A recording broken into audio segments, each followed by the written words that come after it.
quando você para pensar a quantidade de esforço que você tem que ter para manter a sua fé, para manter a sua vontade, a sua força de vontade para fazer alguma coisa na vida, significa que você tem que enfrentar todos os problemas do seu dia a dia e ainda lidar com o preconceito das outras pessoas.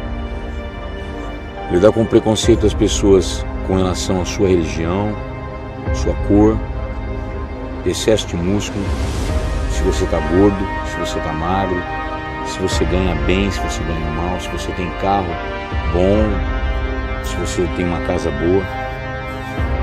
Isso tudo está sempre ligado com alguma coisa que as pessoas pensam que são, mas não são. Você não é perfeito, ninguém é. Você vai encontrar sempre alguém querendo te criticar. Sempre alguém querendo te dizer, escuta, você isso e aquilo, você fez aquela coisa no passado, você foi essa pessoa, você errou aqui, você errou ali. Você vai errar, óbvio. O importante é que você siga em frente e aprenda dos seus erros. E vai errar de novo, porque você é humano. Tente consertar da melhor forma possível e siga em frente. Nunca deixe de seguir em frente. Nunca. O que acontece se você parar para dar ouvidos ao zum-zum? Se você parar para dar ouvidos a toda aquela malandragem por trás dos bastidores que quer te derrubar. A malandragem que é gerada por aqueles que não têm coragem de buscar o que é deles. Aqueles que não têm coragem de agarrar pelo cabresto, não é? A vida e dizer, eu vou vencer, não interessa o meu passado, não interessa o que eu já fiz de errado, não interessa o que dizem de mim, eu vou vencer, eu vou pra frente, eu vou conseguir aquilo que eu quero.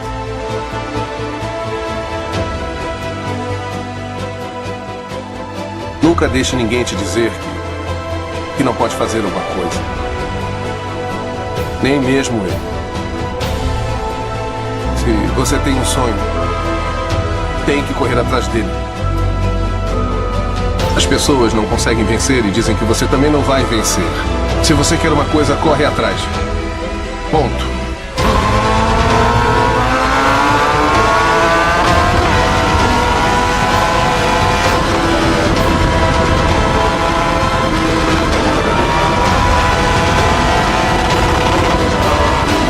Você quer uma vida melhor?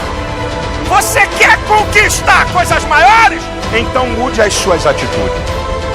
Eu estou falando de um lugar que você podia estar e você não está porque está te faltando atitudes.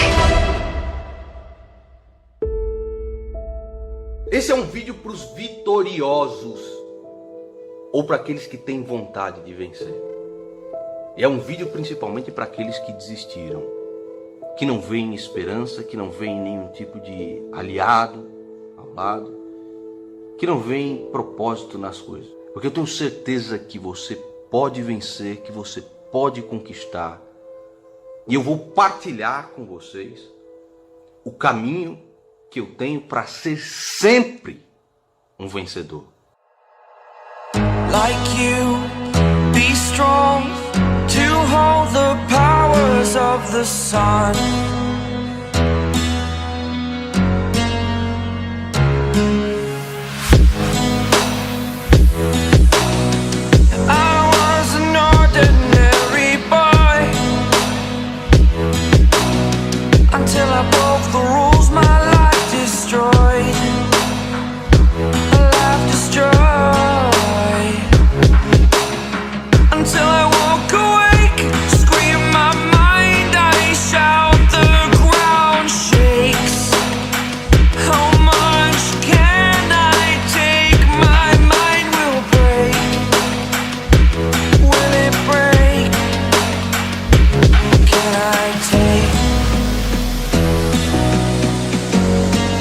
Can I be your superhero? Superhero.